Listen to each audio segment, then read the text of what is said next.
All Welcome, right. Well, everybody. yeah, thanks so much for being here, everyone. I'm sure we're gonna have people just kind of like trickling in for the next few minutes.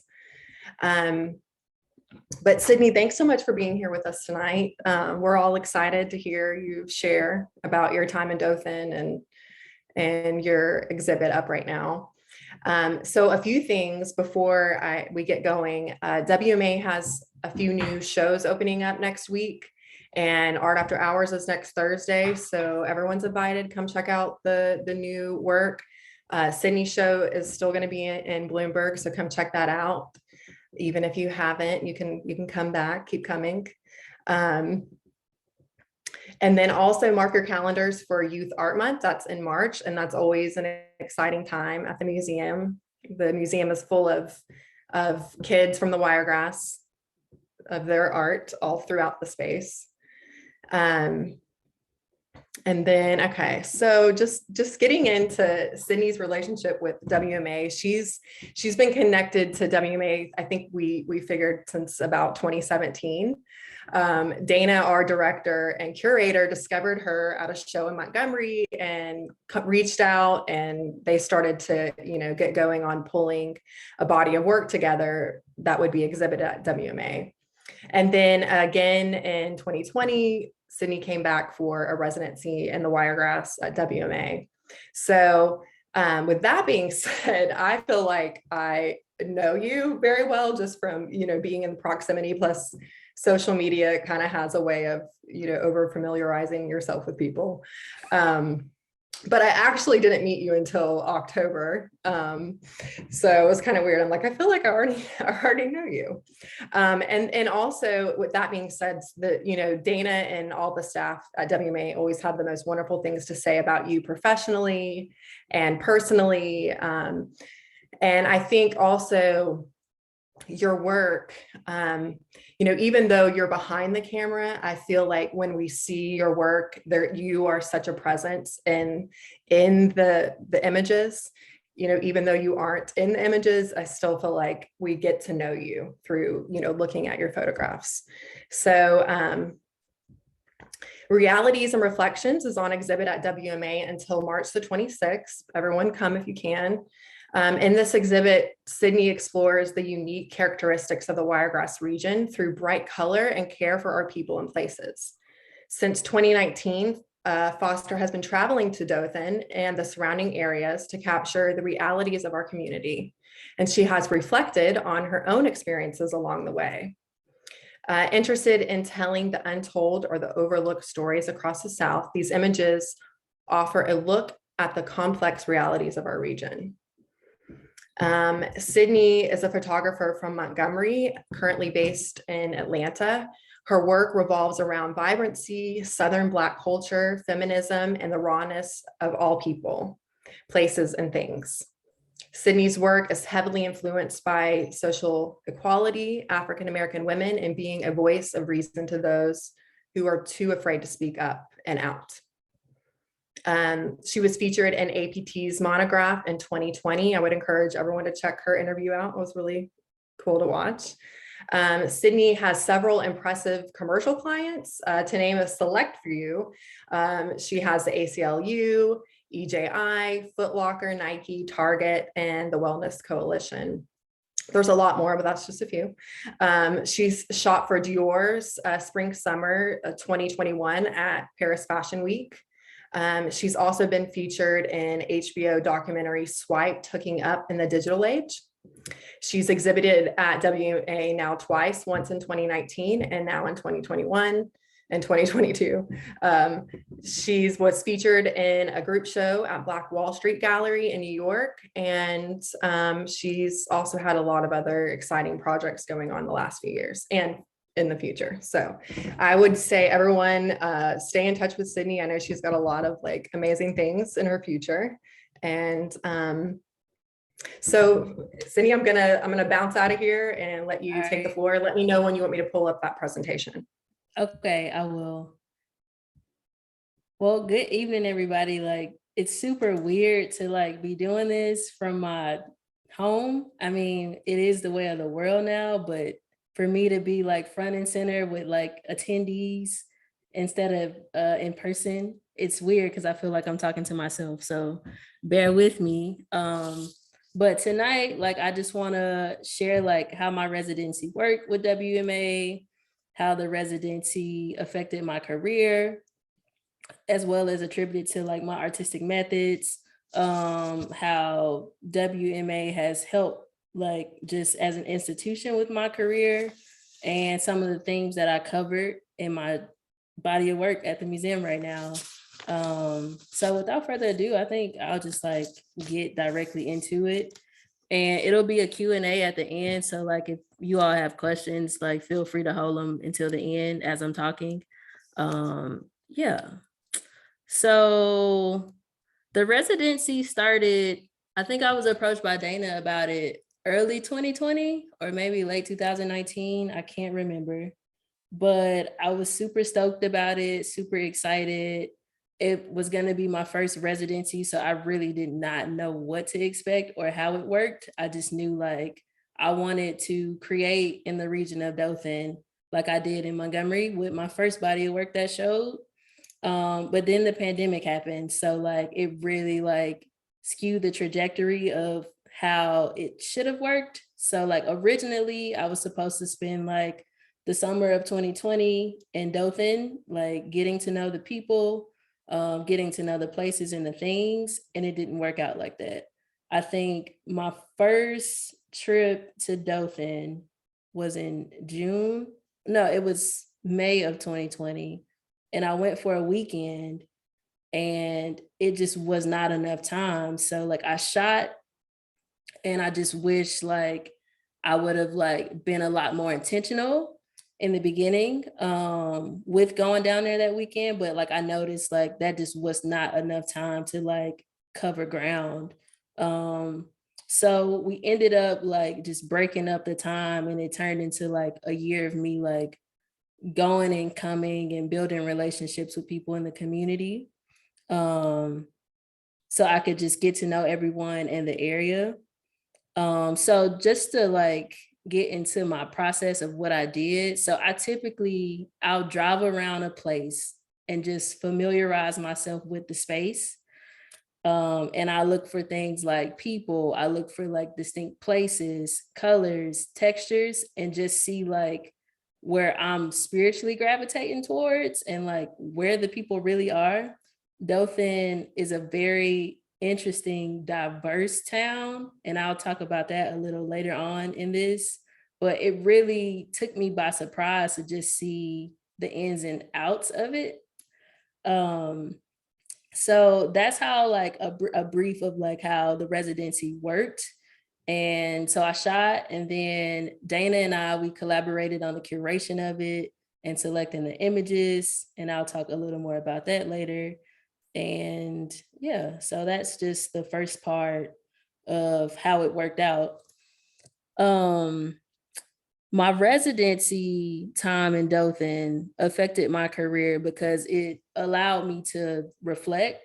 2020 was a very rough year for us all, but being an African American woman, it was hard to just see like what my people were going through with George Floyd, Breonna Taylor, like just everything. So it was hard. It was hard on my mental health, but it was also hard to like see my friends like just go through life after that. Like I can personally recall going running and like being afraid to run in my neighborhood in Montgomery because it's a predominantly white neighborhood, but you just never know. So I was just very, very shell shocked.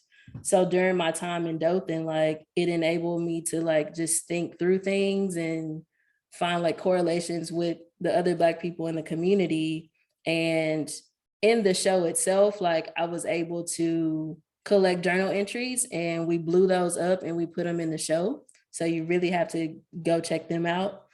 And I'm going to share a few of the images later on as well so you can see them.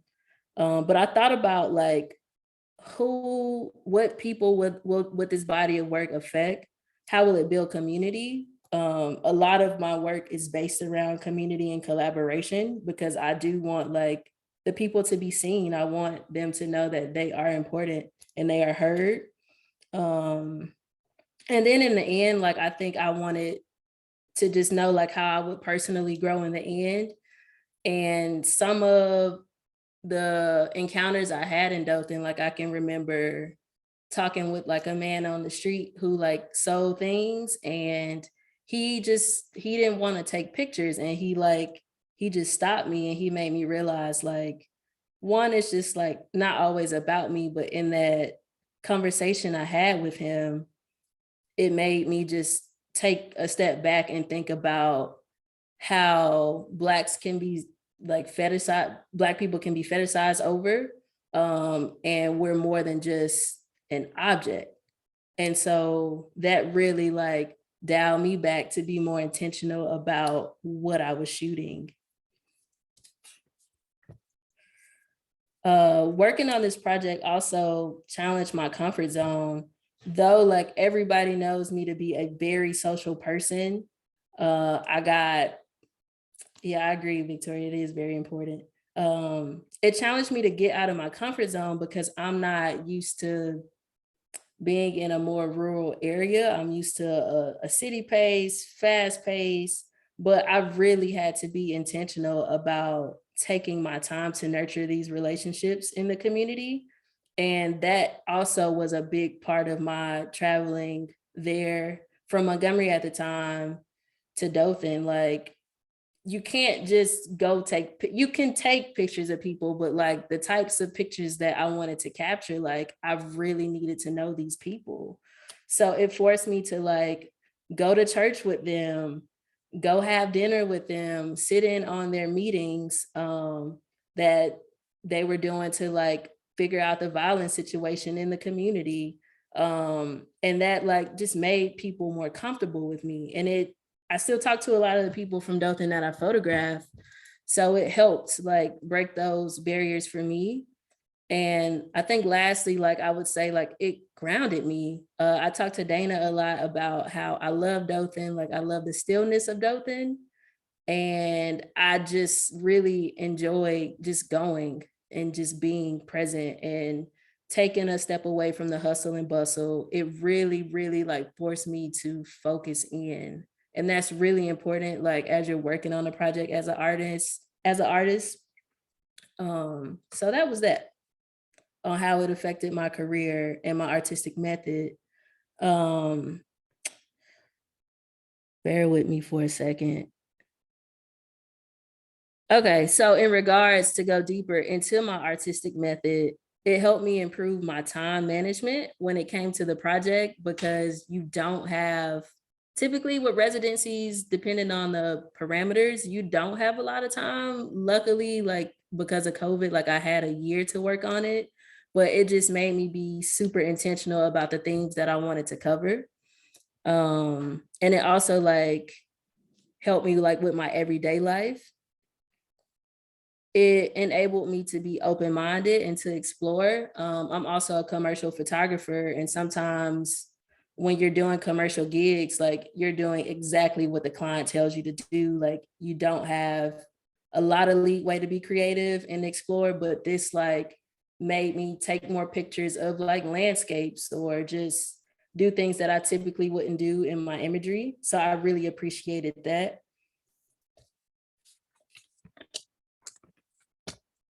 So that's how my artistic method improved. The next like talking point I have is about how my relationship with the Wiregrass Museum as an institution helped me. So I would say working with the Wiregrass Museum, it's enabled my visibility and like really like shifted the trajectory of my career. I've been able to catch eyes from other institutions for like other opportunities like curation or just having another solo show somewhere else. And it also like put me in place with other curators. It's always good to know curators is what I'm learning. And then I would say lastly, like the grant that found it or made it possible for me to do this project was the Elizabeth Firestone Graham Foundation. That really like enabled me to just constantly advance my practice. Like I've been able to like get new gear. The second part of this exhibition, I want to get more motion involved. So those are like some of the ways that I've been able to advance myself. But not only like just the resource part, but also like mentally and creatively. Um, so there's that. I would say like without the help of the institution, like it would be harder for me to advance so quickly. So yeah. And I think the last thing that I have to say before we get into the Q&A would be the themes that I chose for realities and reflections. At the beginning of this, like Dana asked me like the things that I wanted to cover. And in my work, I really pride colors, no matter if it's a person, place, or thing, literally. Like I want the colors to be keen. So that was one of the things. And then the Black community, I really wanted to like show who the people were in the community. And within that, like I found out like some really incredible stories of like, of course, like what people go through. And when you see the images, like it'll all make sense. And then I wanted to capture like some objects. So one of the objects is a phone booth, and I'll talk about that when I pull them up. And then the last thing was just like portraits of women, portraits of men and Black women and Black youth. Um, so yeah, those are the themes that I went with and that you'll see within the work. And I think, Holly, I'm ready for the presentation so we can like dig into the images.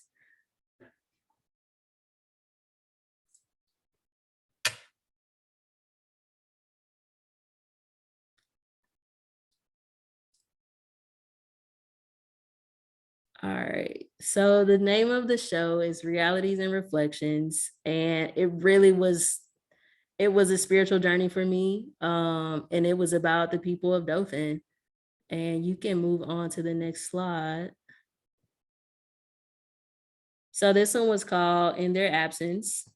You can keep it rolling.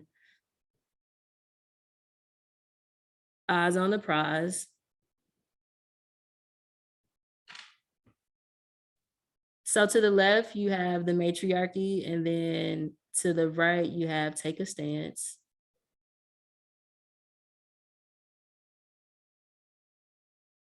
This is Uphill Battle.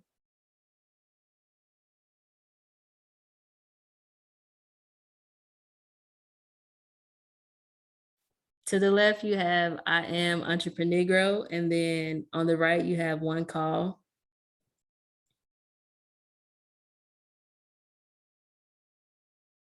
To the left, you have Do We Matter, and then to the right, Friends and Family.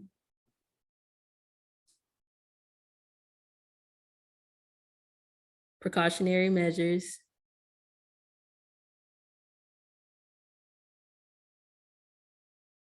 Define the Hood.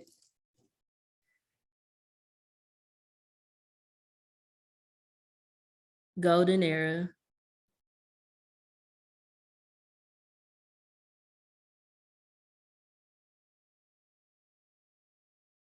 So, so the week of the installation, I toured some, were they second graders? I can't remember if they were in the second grade. Holly, do you remember what grade they were in? I am not sure, but I'm sure Robin could tell us over here. I don't know. These kids were amazing though, and they were very interactive. And I'll tell some stories about that. Is it more or is this the last slide? Okay. Some stuff from an interview and more stuff with the kids.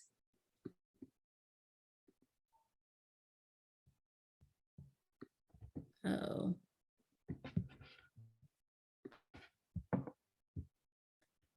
So this is the little boy that's in the Do We Matter image. He actually came to the show, which was like really sweet. I cried that night. I cried a lot at the opening actually, but that one really hit home.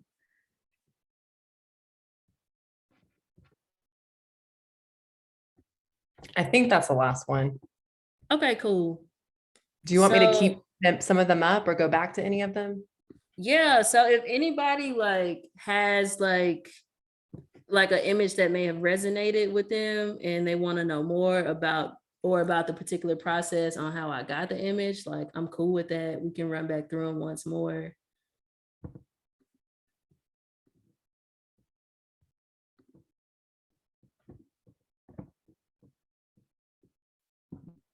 So yeah, we'll open up the Q&A if anyone has any questions for Sydney, or if you want to, go back and look at one of these images. Sophie said yes, they were second graders, by the way. Got you. Okay. So Shauna Lewis asked, what inspired you to photograph the phone booth? Can you roll to the phone booth? Is it just on the first slide? Okay, go wait. Sorry. No worries.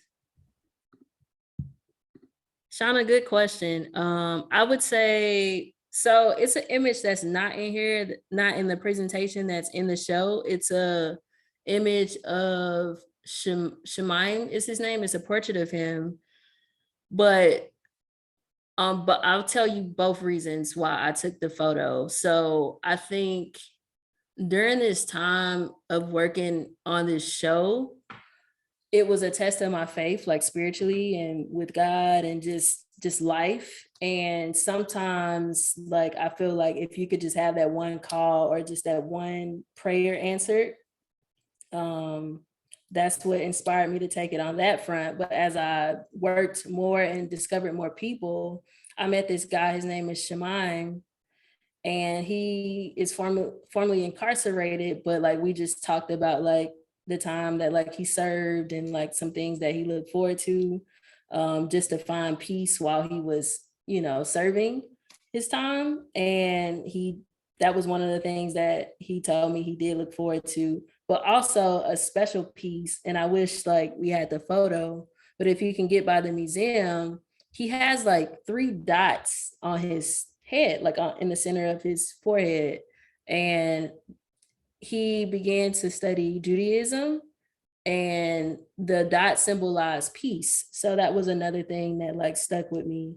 I would say like that's the inspiration behind the phone booth though. I would first say like a prayer answered from God, and then going on further to talking with Shemaim. Love the mate. Okay. And then from Brian, does your art influence your swag, or does your swag influence your art? And where does your style come from?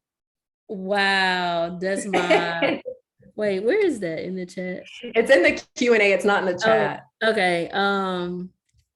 Does your art influence your swag, or does your swag influence your art? Where does your style come from?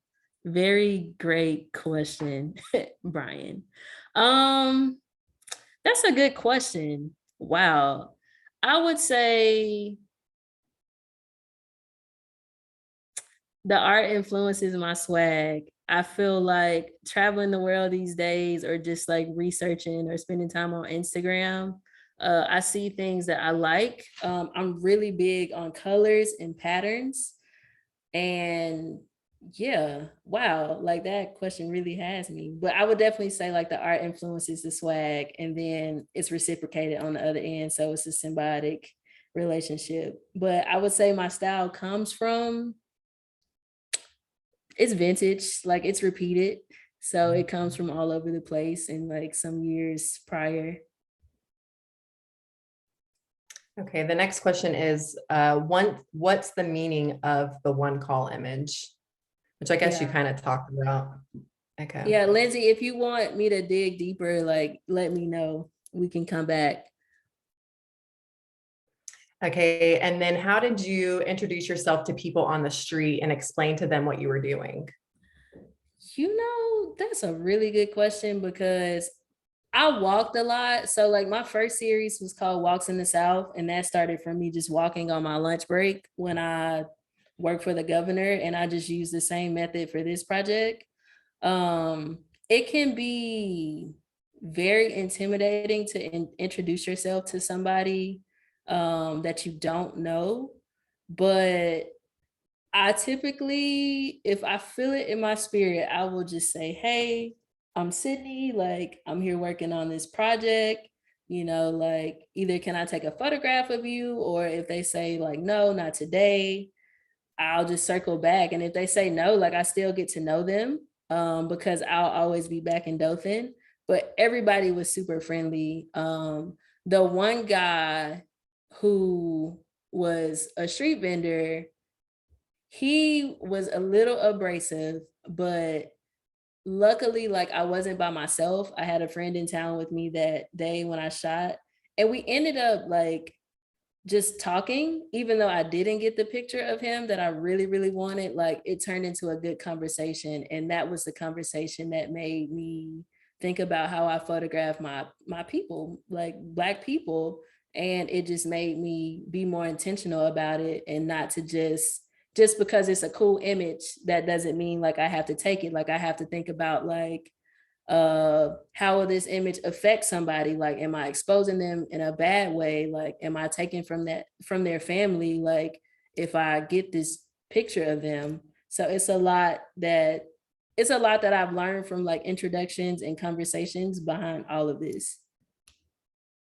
So when people say no, do they give you a reason, or is it just like a no and then you're Um, I mean, I know in this case you had a conversation, but in most cases. Sometimes people would just be on the go and wouldn't have time for it. Like I can remember like speaking with some elders in the community, and they were like just getting home from church, and they just didn't have the time to like, sit with me and be present. The last time I was there, like the very last time that I was shooting there, I walked from the museum maybe up Cherry Street. Robin knows better than I would know. And then I was just walking, and I saw some people sitting on the porch, and like most Black folks, like if we're not done up, or like if we're in our rollers, we're like, no, do not take a picture of me. So that was some of it too. All right. But when people say no, they just say no. And I'm just like, okay, I get it. And I just move on. I don't press it unless like I really feel it. Okay, your next question is, how did you come up with the titles? Mm. How did I come up with the titles? I think Dana stared at me and was like, you need to come up with these names and quickly. And I just like pulled it out of my hat. No, I would say sitting with the work, really, really sitting with the work. And a lot of the times, like the portraits of the people, I talk to them, and like this one of I'm Entrepreneur, like he like does several different things out of his shop, and he just was like, I'm an entrepreneur, like I'm an entrepreneur. He actually said I'm an entrepreneur, and I just pulled that piece, that pull quote, and I made it that title. But it would just be the experiences and like what I felt from So just in that sitting particular there. piece that you were just talking about, can you explain that shot and then what was the conversation like with him? So I went to go see him a few times. So the very, very first time, Robin took me on a walk, and we walked the block. I don't know the streets. I should know these streets by now. But we were walking, and it was like a hair salon, and then it was another shop and another shop and another shop. And I saw the t-shirt. It was some t-shirts outside, and I got a hat. I may have the hat, but I'm not gonna get it. But it was a tan and maroon hat, and it had a heartbeat on it, and it said Black Lives Matter with the heartbeat. And he came, like he saw me looking at it, and he came out and he started talking to me. He was like, I got this shirt, I got this, like, come check it out. So that was the first encounter. And then the second time, the last time I went to see him, like that's I think I'm going on a tangent in a rant, and I'm not answering the question. No, keep going. Okay, I'll keep going. The second time, that's when I got the name of the title. But this shot in particular, I was like, let me get a photograph of you. And this was his natural stance. And I love the colors. Like I really like the framing. And it just worked. Like this was a one take. and it just happened. Yeah, I love that one. It's very striking. So your next question is talk about the matriarchy, and I'll go Okay, back to let's get that. to it. Well, I keep going in the wrong direction. It's okay. The kids are cute. I don't mind looking at them.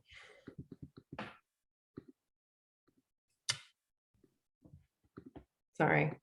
No, you're good. I don't know why it's not letting me. Sorry. Okay. It's I get it. technology. I'm getting there. Okay. There we go. Wow. All right. So the matriarchy. I love this woman. Again, yeah, this is Miss her name is in my phone. Miss Linda. Her name is Miss Linda. That's who this is. So I was driving, like just driving, like literally just driving. And I saw these kids like playing. This was summertime of 21. I saw these kids playing, like they had like the old school like water setups where like you put the dishwashing soap and then the water and you slide down it. And I was like, these people are going to think I'm nuts, but I'm going to get out of the car and tell them what I'm doing and just see how it goes. And I asked Miss Linda was the first person I went to because she looked like she was in charge. And I asked Miss Linda, and Miss Linda was like, yeah, you can do whatever you want. So I was like, cool. So it's another image called The Golden Age that was also taken at Linda's home or sister's home. But this particular shot, the father of the kids was like, you can't get the kids, but you can get anything else you want to get. And I said, I respect that. And I said, Ms. Linda, like, I want you to pose this way and just give me like a super strong stance, and not even seeing the kids in the background, like surrounding her, like as if they were protection. That just happened, like organically, it just happened. So that's like how this image came about. Um, the kids love Linda. I guess if I'm not sure if she was the grandmother of a lot of them, but like you could definitely tell like she carried like the family. And in most families, specifically Black families, the Black women are the grounding space. Like they keep it together for everybody. And that's how I came up with the title of this too. And then with the boys in the background, like surrounding her, like protection, it just made sense for me. Yeah, I love this one. I think this is my favorite in the Which show. one? Take a The stance. matriarchy. Yeah. Oh, the matriarchy. Yeah, the Yeah. matriarchy. Okay. Can you tell us more about Uphill Battle and the inspiration behind it? Okay. Uphill battle. I was again just walking the streets. I don't know if Robin was with me. I think she was, and I just literally saw this woman like walking up the hills, and the color, it was the colors about this shot more than anything for me, and then the walking.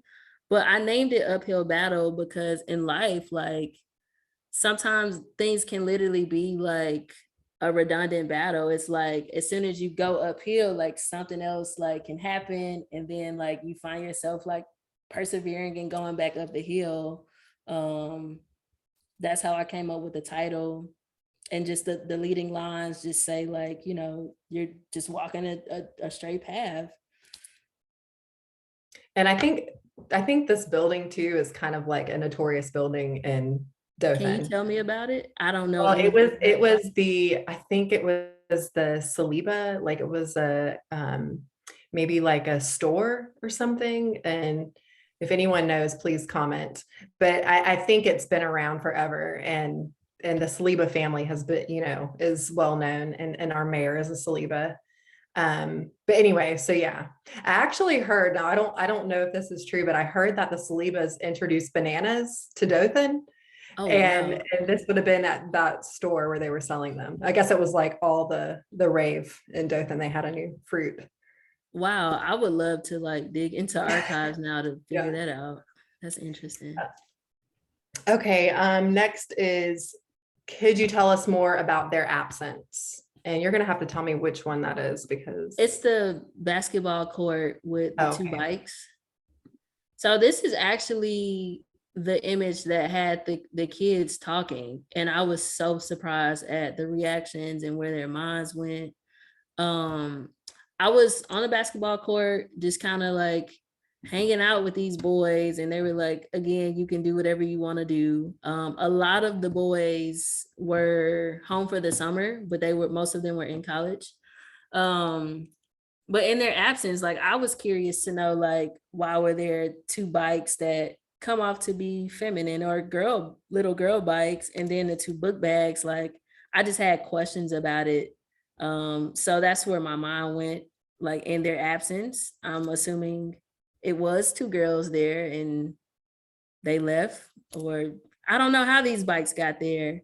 But one thing that struck me when the kids got to preview the show before it opened, a lot of them were scared. Like, these are second graders. They were scared. They were like, did the kids get abducted? Like, did they get kidnapped? And I was like, wow. What else did they say they recognized about it? They just wanted to know where the little girls went too. I think everybody just wanted to know. But, if you think about the time we were in, like, it could be like an homage to the youth that lost their lives in 2020 as well. Okay. Your photos always tell a story with just one frame. Do you ever think about getting into film? Yes, I can definitely that see cinematography that is happening. that's a great question. Yeah, I do think about getting into film. I really want to DP some things. Just waiting on like the right time to do it. I mean, now that like I got this like film cinema camera, like now would be the time to just practice and do the things that I want to do and just get my hands into it. Cool. Okay. If you had one song to describe you as a person and your art, what would it be? Ain't No Stopping Us Now by the McFadden brothers. It's a fun one. Is there a part of your photographic practice during your residency that you change or want to improve on? Most definitely, Lindsay. I definitely think that I will, going forward, begin to explore like the territory before I get there. Because time just, it goes by so quickly. And if you don't have your intentions set, and they can change, but like you at least want to know, like, for me, like I wanted to know like the premises, or I should have just like done like heavy research before going into it to know what I was getting into. Like, I learned during that time that Pastor Glasgow like lived there, and like just all of his controversy, but it was up until I got there. And I wish I had known more about him, because I would have spent more time with him to like get his story. But the image that's titled Defying the Hood, that's his son. So it's just things like that. I wish that I just would have done preliminary work to just be more familiar and just help along the way. But this is Pastor Glasgow's son, who maybe 6 months later, I would have to say timeline for me. No, wasn't, well, I took this maybe summer 2020. No, this was during the election of 2020. And I don't think I fast forward to the show. So maybe like a year later, he's in juvenile right now. And I think that's a interesting like theme or storyline to talk about in regards to like Pastor Glasgow, because he went through like some of the same things when he was younger. But again, it's just, I find like you really have to do some research before you get into the community, because that matters the most. Yeah. So Amita says, no questions, just wanted to congratulate you. Love the matriarch and phone booth uphill. You came to photograph me. My name is Amita. I don't know how to pronounce the last name. Yes. From Florence. Wishing you all the best. Yes, Amita, I have a really nice film image that I took of you that I will share with you when I was doing work for the Arts Council. It's good to see you. I love your art as well. And then is there a personal project you hope to accomplish this year? And if so, what does that look like if you're willing to share? Good question, Nicole. So I would say that a personal project that I just recently like wrote out like this week. I'm gonna call it timestamps. I have a small Minolta like rangefinder camera, like a point and shoot. And I want to like go around like capturing stories, but keep the timestamp from the camera on the film scans to like timestamp where we were, like what we were doing, the things that we were wearing, what was going on in the world. And I think that's going to be my personal project for the year, to just keep me creative and just keep me happy. And it's no pressure behind it. Like whatever like I get with the camera is what I get. I don't think I would do like crazy editing with the work, and it would just be raw and it would be for me. All right, that was the last question. Oh wait, something else popped up. What's one place you'd like to photograph? What's one place I like to photograph?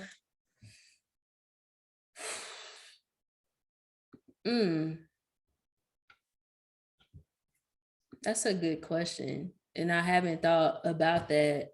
I've spent time in Europe, like in Paris, and that was a dream. I don't like, I do want to go back to Paris to photograph, but I think I would have to, like, for me, go back to my roots, South Africa, Ghana, Lagos, places like that. Right.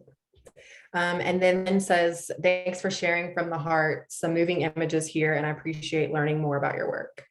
Thank you for being here. So I think that is, we just finished up the Q&A, and I think I just, we got one more. When did you print Golden Era in black and white? Why did you? Okay, that's a good Why one. did you? Yeah, I chose to print Golden Era in black and white just because of the nostalgia. Like if I could have done it over, I actually would have shot it with a film camera, like an analog camera with black and white stock film. Um, that's why I did it.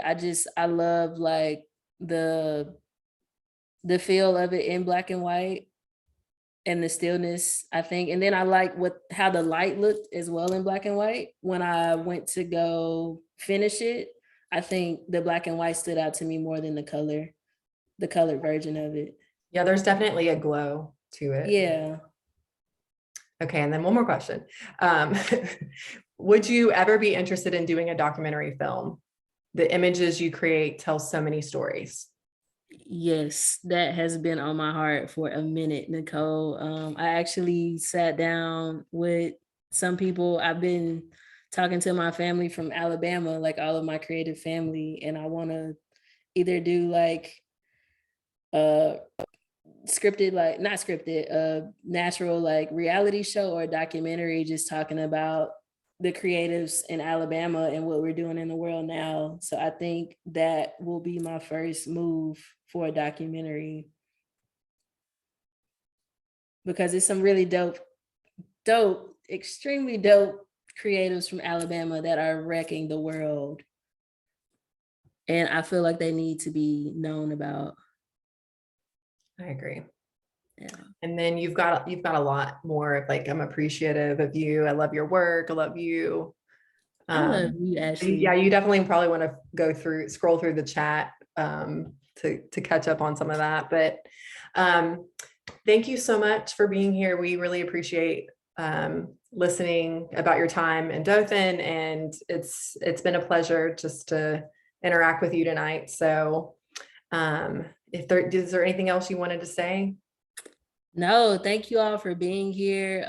Thank Wiregrass, Dana, the whole fam, the team, for like always supporting me and just really just nurturing and honing in on me to just be a better artist, be a better professional and a human, and always supporting my ideas, and allowing me to stay true to myself. Like that's really important. So I'm grateful. super, super grateful. And I can't wait to create more and talk to y'all more. Well, we're excited to watch your career continue to grow. I know there's going to be a lot of great things coming from you in the future. So Yeah. thanks again, everyone, for being here. Come check out Sydney's exhibit at WMA. It will be up until March I think it's the 26th, maybe the 23rd. Definitely come. And we have more shows opening up next week. We have Art After Hours next week. And then we will have another artist talk in February with the artist Gary Chapman, who is Birmingham based. So we would love to see you next month and next week. Thanks so much, everyone. Have a great night. Peace. What do you think? Oh, I didn't end it yet. Sorry. Here, I got you.